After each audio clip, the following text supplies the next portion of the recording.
how were they refined? A couple of important thinkers that picked up on them, on classical ideas in the 19th century. One of the most important, Voras, he introduced the idea of thinking about the whole economy as a piece of interacting clockwork, always in equilibrium. So what Voras did was formalize this notion of Smith, write down exactly what it meant for people to be pursuing their own interests. And I know you've all done a basic economics course with demand and supply.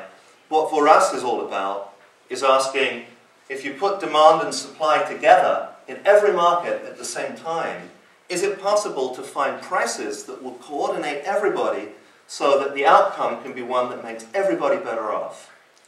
And the answer that Voras gave was yes, and his successor in Geneva, an Italian economist called Vilfredo Pareto, pushed that question a little bit further. And what Pareto did was say, yeah, okay, not only is there a system whereby everyone's pursuing their ends which is internally consistent, but something much more powerful in Pareto is the notion that we can't do any better than the way that markets operate. And he formalized that idea in a notion that economists today call Pareto efficiency. And the idea behind that is the following. If you were to say, instead of having markets allocate everything, you were to say, okay, let's take all the stuff that's produced in the economy, all the resources that we have in the economy, and turn control over to a benevolent social planner who's got everyone's interests in mind. And we tell that social planner, okay, go ahead and do the best you possibly can for everybody. What Pareto showed is that free markets, left to themselves under the assumptions that Pareto made about the way the market works, do just about as well, in fact, as well as the social planner. Now, since the social planner is a fiction that doesn't exist, and since nobody could ever have the amount of information that's needed for the social planner to make all the decisions that you and I make on an everyday basis, the implication of Pareto's and Voras's idea was that free markets do better than any kind of planning system. And that really was the pinnacle of classical economics. It's the pinnacle that put together all the pieces and demonstrated in a formal system how Adam Smith's invisible hand might work. Now, that's all very well. Let me come to this guy in a minute. But if you look at the world the way it's working today, if you look at what happened in the 2008 crash with the crash of Lehman Brothers and the immense misery of the unemployment that ensued in the United States, in Europe, in the whole world economy, it's difficult to look at that situation and argue that that's the best of all possible worlds, that a social plan would have done that. And it's precisely that disbelief in the classical world that led to the revisionism that came in with Keynesian economics. But it's one thing to look at the world and say something's gone wrong, and it's another thing to look at it and say what exactly has gone wrong. And the implication that markets do about as well as anyone could possibly do in allocating resources it's a mathematical theorem in the sense that it follows logically from the assumptions that Voras and Pareto made about the way that people interact. So if you look at the world and you say, well, it isn't that way, then you must also look back at the assumptions of the theorem and say which one of them goes wrong. And that's the way science progresses. You take codified ways, systems, thinking about the way the world works, you look at it, and when the system implies something that doesn't seem to be the way the world works, you go back and you look at which part you need to fix.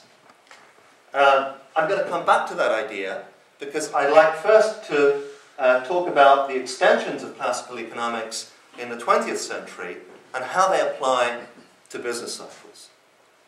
So we get to 1920, and the 1920s in the United States economy were a huge period of boom.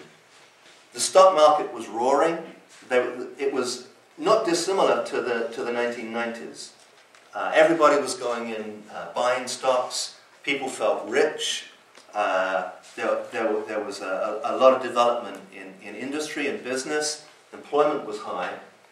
And the classical economists looked at this system and they used the ideas of Adam Smith and Vorat and Pareto to develop a theory about how the business cycle worked.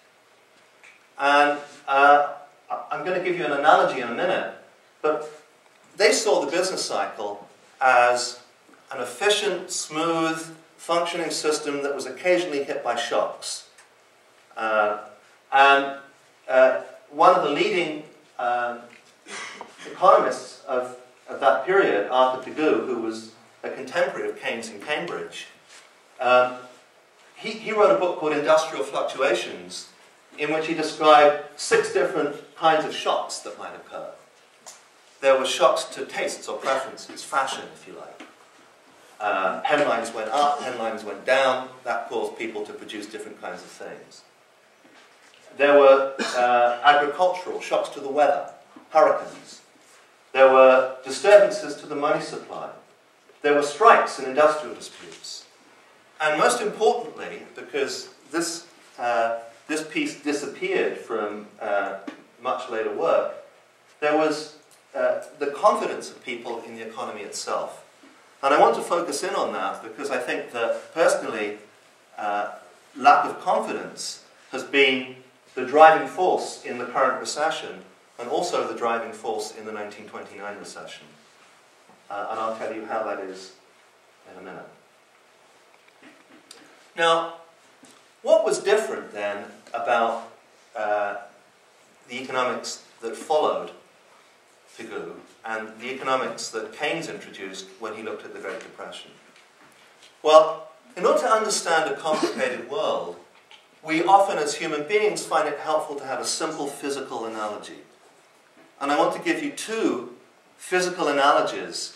One of them that's appropriate for the way the classical economists thought about the world, and one of them that's appropriate for the way that Keynesians and Keynes thought about the world. And the classical economists saw the world as with what I call the rocking horse model. This analogy was introduced by a Norwegian economist called Ragnar Frisch in the 1950s. And Frisch said, the economy is like a rocking horse. And the rocking horse is being pounded by a kid with a stick. So think of a little kid there banging the rocking horse.